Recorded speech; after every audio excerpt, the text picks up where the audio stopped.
When you hear the name Odin, you likely picture the All-Father of Viking lore, a one-eyed god of war commanding storms of a magical cosmos.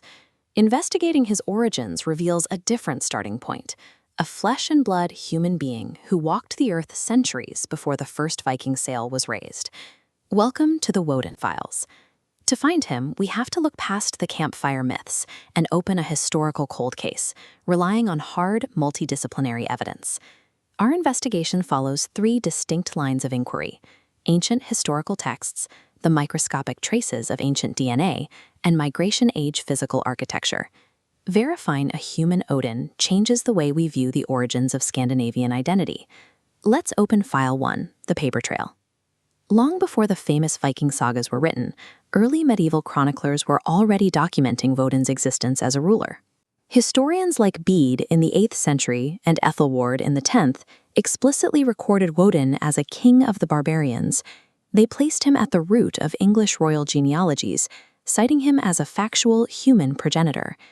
These ancient societies practiced historical hyphenation, where the line between human leaders and supernatural beings was intentionally blurred to bolster the status of victorious chiefs. The records show a clear functional split in his role. Ancestry was a status claimed by specific royal families to legitimize their rule, while godhood was a status conferred later through pagan worship and sacrifices. Woden's earliest recorded power was entirely political, used to establish the right of human kings to hold their thrones. We move to File 2, the biological evidence. Does the paper trail align with physical changes in the people of ancient Scandinavia?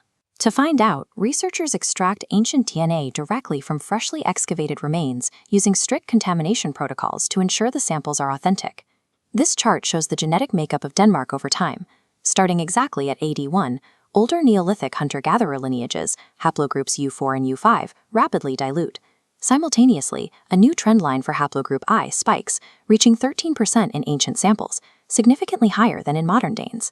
This specific genetic pattern established a continuity that remains largely unaltered in the modern Scandinavian population. The historical window where texts place Woden, the barbarian king, aligns with this demographic shift.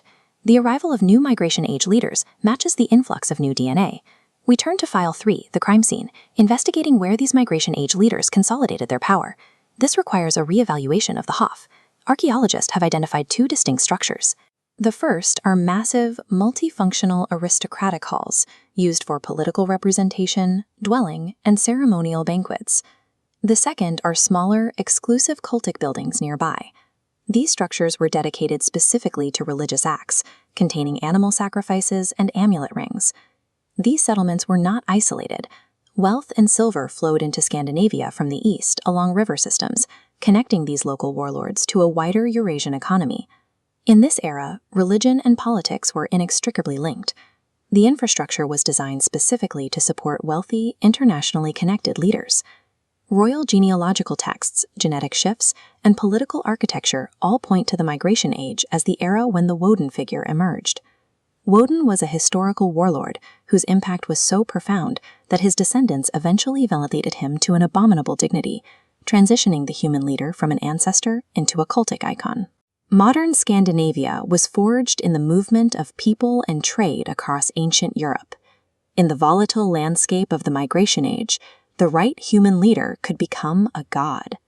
For more information, go to wodensman.com.